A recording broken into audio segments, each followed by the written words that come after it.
Israel ফিলিস্তিন পুরোদমে যুদ্ধ চলছে, আর এই যুদ্ধের সর্বশেষ আন্তর্জাতিক গুরুত্বপূর্ণ আপডেট সংবাদ জানিয়ে দিব। শুরুতেই শিরোনাম, পশ্চিমাদের প্রতি হুঁশিয়ারি। লেবাননের বিরুদ্ধে যুদ্ধ পরিকল্পনার জন্য ইসরায়েলকে পিঠ চাপড়াবেন না, হুঁশিয়ারি তুরস্কের প্রেসিডেন্ট রিসেপ তাইয়িপ এরদোগানের। এরপর জানিয়ে দিব, জেনিনে হামাস ইসরায়েল সেনাদের মধ্যে তীব্র লড়াই, এক ইসরায়েলি সেনা নিহত। আরও জানাবো, গাজায় ধ্বংস ও স্তূপের নিচে হাজার হাজার শিশুর লাশ, বলছে ইউনিসেফ। ইরান কি গোপনে মিয়ানমার জান্তাকে অস্ত্র সরবরাহ করেছে? থাকবে এ সম্পর্কে বিস্তারিত প্রতিবেদন। এবং সর্বশেষ জানিয়ে দিব, ভারত যে হিন্দু রাষ্ট্র নয় সেটা তার ভোটে প্রতিফলন ঘটেছে, বললেন অমর্ত্য সেন। এতক্ষণ শুনছিলেন গুরুত্বপূর্ণ সংবাদ শিরোনাম, এখন জানিয়ে দিব বিস্তারিত। তুরস্কের প্রেসিডেন্ট রিসেপ তাইয়িপ এরদোগান ইসরায়েলের আগ্রাসনের পরিকল্পনার বিরুদ্ধে মধ্যপ্রাচ্যের দেশগুলোকে লেবাননের পাশে দাঁড়ানোর আহ্বান জানিয়েছেন। সেই সঙ্গে বলেছেন তুরস্ক লেবাননের পাশে থাকবে। গতকাল তুর্কি সংসদে বক্তব্য দেওয়ার সময় এরদোগান বলেছেন, ইসরায়েলের প্রধানমন্ত্রী বেনিয়ামিন নেতানিয়াহু গাজা যুদ্ধকে এই অঞ্চলে ছড়িয়ে দেওয়ার পরিকল্পনা করেছেন। গাজাকে ধ্বংস ও পুড়িয়ে ফেলার পর ইসরায়েল এখন লেবাননের দিকে নজর দিয়েছে। আমরা দেখতে পাচ্ছি পশ্চিমা দেশগুলো পর্দার আড়ালে ইসরায়েলকে সমর্থন দিচ্ছে। মধ্যপ্রাচ্য জুড়ে যুদ্ধ ছড়িয়ে দিতে যে পরিকল্পনা ইসরায়েলের প্রধানমন্ত্রী বেনিয়ামিন নেতানিয়াহু করেছেন তা পুরো অঞ্চলকে বড় বিপর্যয়ের দিকে নিয়ে যাবে। তবে তুরস্ক লেবাননের ভ্রাতৃপ্রতিম জনগণ ও রাষ্ট্রের পাশে রয়েছে। আমি অঞ্চলের অন্যান্য দেশকে লেবাননের সঙ্গে সংহতি প্রকাশ করার আহ্বান জানাচ্ছি। তুর্কি প্রেসিডেন্ট রিসেপ তাইয়িপ এরদোগান সতর্ক করে বলেছেন, এই অঞ্চলে যুদ্ধ ছড়িয়ে দেওয়ার জন্য নেতানিয়াহুর পরিকল্পনা রয়েছে। তার এই পদক্ষেপ এই অঞ্চলটিকে বিপর্যয়ের দিকে নিয়ে যাবে। তিনি যোগ করেছেন, ইসলামী বিশ্ব এবং মধ্যপ্রাচ্যের দেশগুলোকে এই রক্তাক্ত পরিকল্পনার বিরুদ্ধে প্রথম প্রতিক্রিয়া জানাতে হবে। যে রাষ্ট্রগুলোর স্বাধীনতা, মানবাধিকার এবং ন্যায় বিচারের কথা বলে তারা নেতানিয়াহুর হাতে বন্দী হয়ে আছে, এটি অত্যন্ত ভয়াবহ একটি বিষয়। জেনিনে তীব্র লড়াইয়ে এক ইসরায়েলি সেনা নিহত। অধিকৃত পশ্চিম তীরে জেনিন শহরে হামাস ও ইসরায়েলি সেনাদের মধ্যে চলছে তীব্র লড়াই। এতে বিস্ফোরণে এক ইসরায়েলি সেনা নিহত এবং 17 জন আহত হয়েছেন। আজ জেনিনে এই হতাহতের ঘটনা ঘটেছে বলে নিশ্চিত করেছে আল জাজিরা। প্রতিবেদনে বলা হয়েছে, জেনিন শহরের বিভিন্ন এলাকায় তীব্র সংঘর্ষ চলছে। এর মধ্যে ফিলিস্তিনি যোদ্ধারা ইসরায়েলি বাহিনীকে অতর্কিত আক্রমণ করেছে, যার ফলে ইসরায়েলের কয়েকজন সেনা গুরুতর অবস্থায় পড়েছিল। এদের মধ্যে একজন নিহত হয়েছেন। প্রতিবেদনে আরো বলা হয়েছে, বোলডোজার, ড্রোন এবং অ্যাপাচি হেলিকপ্টারের সহায়তায় এলাকায় ইসরায়েলি বাহিনী 3 ফিলিস্তিনিকে গ্রেপ্তার করেছে। গত 7 অক্টোবর ইসরায়েলের সীমান্তে প্রবেশ করে আকস্মিক হামলা চালায় হামাস। এরপরেই গাজায় পাল্টা আক্রমণ শুরু করে ইহুদিবাদী বাহিনী। সেখানে অভিযানের নামে গত 8 মাসে কমপক্ষে 38,200 জনকে হত্যা করা হয়েছে। এছাড়া আহত করা হয়েছে আরও 86,500 জনকে।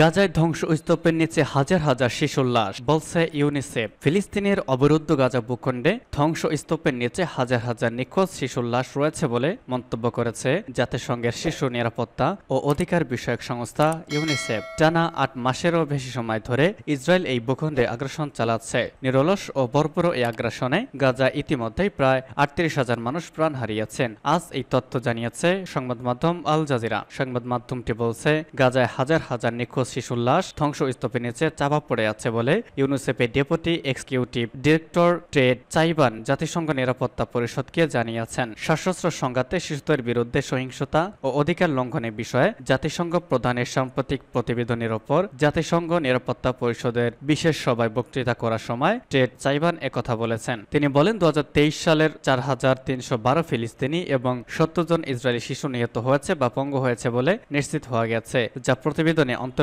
করা হত্যা এবং পঙ্গুত্বের সমস্ত যথাকৃত ঘটনার 37%। টেড চাইবান আরো বলেছেন, কিন্তু ধ্বংস স্তূপের নিচে চাপা পড়ে থাকা শিশুদের সংখ্যা এবং মানবতাবাদী সংস্থা ও ব্যক্তিদের সেখানে প্রবেশ করতে না দেওয়ার অর্থ হল গাজায় নিহত শিশুদের আরো হাজার হাজার ঘটনাকে প্রতিবেদনে অন্তর্ভুক্ত করতে পারেনি জাতিসংঘ। এদিকে গাজায় চলমান ইসরায়েল আগ্রাসনের মধ্যে 20,000-এর বেশি ফিলিস্তিনি শিশু নিখোঁজ হয়ে গেছে বলে সম্প্রতি জানিয়েছে বিশ্বজুড়ে শিশুদের অধিকার নিয়ে কাজ করা আন্তর্জাতিক বেসরকারি সংস্থা সেভ দ্য চিলড্রেন সংস্থাটি গত সোমবার জানিয়েছে, ইসরায়েলের হামলার কারণে গাজা উপত্যকায় 20,000-এর বেশি ফিলিস্তিনি শিশু নিখোঁজ হয়েছে। তাদের মধ্যে অনেকে ধ্বংসস্তূপের নিচে আটকা পড়েছে, অনেককে আটক করা হয়েছে, অনেককে আবার অনিশ্চিত কবরে সমাহিত করা হয়েছে, আবার অনেককে তাদের পরিবার থেকে বিচ্ছিন্ন হয়ে গেছে। এক বিবৃতিতে যুক্তরাজ্য ভিত্তিক এই দাতব্য সংস্থা বলেছে, গাজা ভূখণ্ডে ইসরায়েলি নিরলসভাবে স্থল ও বিমান হামলা চালিয়ে যাচ্ছে এবং এই কারণে বর্তমান পরিস্থিতিতে সেখানে তথ্য সংগ্রহ এবং তা যাচাই করা প্রায় অসম্ভব। তবে গাজায় অন্তত 17,000 শিশু পরিবার থেকে বিচ্ছিন্ন হয়ে গেছে বলে মনে করা হচ্ছে। এছাড়া আনুমানিক 4,000 শিশু ধ্বংসস্তূপের নিচে নিখোঁজ রয়েছে এবং বিভিন্ন গণকবরেও অসংখ্য শিশুকে সমাহিত করা হয়েছে। ইরান কি গোপনে মিয়ানমার জান্তাকে অস্ত্র সরবরাহ করেছে? মধ্যপ্রাচ্যের দেশগুলোর সম্পর্ক বাড়ানোর প্রেক্ষাপটে মিয়ানমার জান্তার পররাষ্ট্রমন্ত্রী থান শোয়ে তেহরানে 19তম এশিয়া কোঅপারেশন ডায়ালগ এর মন্ত্রী পর্যায়ের বৈঠকে যোগ দিয়েছেন। সেখানে তিনি ইরানের পররাষ্ট্রমন্ত্রী ডক্টর আলী বাঘেরি কানির সঙ্গে আলাদা বৈঠকে দ্বিপক্ষীয় সম্পর্ক বৃদ্ধির বিষয়ে আলোচনা করেছেন। এই বৈঠকের পর মিয়ানমার জান্তাকে ইরান অস্ত্র সরবরাহ করতে পারে বলে আশঙ্কা তৈরি হয়েছে। সিরিয়া ও ইয়েমেনের গৃহযুদ্ধ, ইউক্রেনের রাশিয়ার আগ্রাসন সহ বিভিন্ন সংঘাত অঞ্চলে অস্ত্র বিক্রির অভিযোগে অভিযুক্ত হয়েছে ইরান। ধারণা করা হচ্ছে 2021 সালের সামরিক অভ্যুত্থানের পর থেকে ইরান মিয়ানমারের সামরিক জান্তাকে অস্ত্র সরবরাহ করে আসছে। এশিয়া টাইমস জানিয়েছে 2022 সালের জানুয়ারিতে একটি ইরানি প্রতিনিধি দল মিয়ানমার সফর করেছিল, যা সম্ভবত 2021 সালের ফেব্রুয়ারিতে অভ্যুত্থানের পর দ্বিতীয় বা তৃতীয় ইরানি সফর ছিল। ওই সময় ইরানের cargo airline Qeshm first air পরিচালিত একটি বোয়িং 747 কার্গো প্লেন জানুয়ারি থেকে এপ্রিল 2022-এর মধ্যে 3 বার নেপিদো ও ইয়াঙ্গুনে অবতরণ করেছিল। মার্কিন বাণিজ্য মন্ত্রণালয় 2019 সালে কেশম ফার্স্ট এয়ারের বিরুদ্ধে সিরিয়ার গৃহযুদ্ধে তেহরান সমর্থিত সশস্ত্র গোষ্ঠীগুলোকে অস্ত্র পরিবহনে অভিযোগে নিষেধাজ্ঞা আরোপ করেছিল। মার্কিন ট্রেজারির office of foreign assets control Qeshm Fars এয়ারের 2টি বিমানকে সন্দেহজনক হিসেবে উল্লেখ করা হয়েছে, যার মধ্যে একটি যার নিবন্ধন EPFAA ছিল। মিয়ানমারে যাওয়া বিমানটি নিষেধাজ্ঞায় থাকা উড়োজাহাজ বলে সন্দেহ করা হচ্ছে। এই ফ্লাইটগুলোর একটি সামরিক ড্রোন ও ইঞ্জিন ধারণ করে 21 বাক্সের একটি চালান সরবরাহ করেছিল। মিয়ানমারের সামরিক বাহিনী থেকে পক্ষ ত্যাগকারীরা নিশ্চিত করেছে সেনাবাহিনী ইরানি ড্রোন ইঞ্জিন ব্যবহার করেছে, যা মান্দালয় অঞ্চলের মাইকটিলা টাউনশিপের মাইকটিলা বিমান ঘাঁটিতে স্থাপন করা হয়েছিল। তেহরান থেকে মিয়ানমারে বিমানের আগমন মিয়ানমার ও তেহরানের মধ্যকার গোপন সামরিক সহযোগিতা নিয়ে গুঞ্জন বাড়িয়েছে। এই অভিযোগ যদি নিশ্চিত হয় তাহলে পর্যবেক্ষকদের মতে এটি মিয়ানমারের পরিস্থিতি আরও জটিল করে তুলবে এবং আঞ্চলিক স্থিতিশীলতায় বিঘ্ন ঘটাবে। তবে এখন জান্তা ও তেহরান প্রকাশ্যেই ঘনিষ্ঠ সম্পর্ক তৈরি করতে চাইছে। এদিকে পশ্চিমা দেশগুলো নিষেধাজ্ঞার মুখে রাশিয়া, চীন, ভারত, বেলারুশ ও ইরানের সঙ্গে সম্পর্ক গড়ে তোলার চেষ্টা করেছে মিয়ানমার জান্তা। তারা উত্তর কোরিয়ার সঙ্গেও কূটনৈতিক সম্পর্ক পুনরায় চালু করেছে।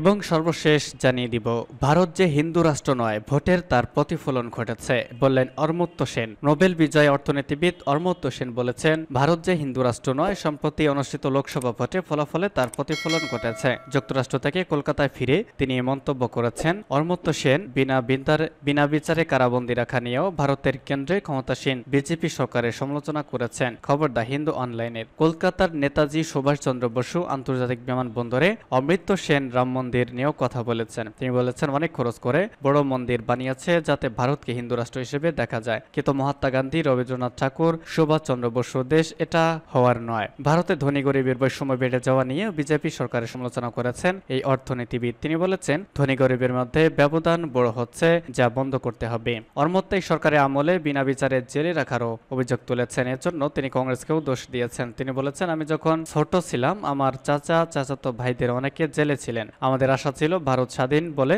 বিনা বিচারে জেল বন্ধ হবে, সেটা সে বন্ধ হলো না, তাতে কংগ্রেসেরও দোষ আছে। তারা এটা বদলায়নি, তবে সরকার বিজেপি সেটাকে বেশি ব্যবহার করেছে। অমর্ত্য সেন জানান, ভারতে বেকারত্ব বেড়ে গেছে। এবারে লোকসভা নির্বাচনে একক সংখ্যাগরিষ্ঠতা পায়নি বিজেপি। তাদের জোট এনডিএ 293 আসনে জয়ী হলেও 234 আসন পেয়ে শক্তিশালী অবস্থান পেয়েছে বিরোধীরা। ভোটের আগে তড়িঘড়ি করে অযোধ্যার ফয়জাবাদে রাম মন্দিরে উদ্বোধন করেছিলেন নরেন্দ্র মোদী, আসনে হেরে গিয়েছে বিজেপি।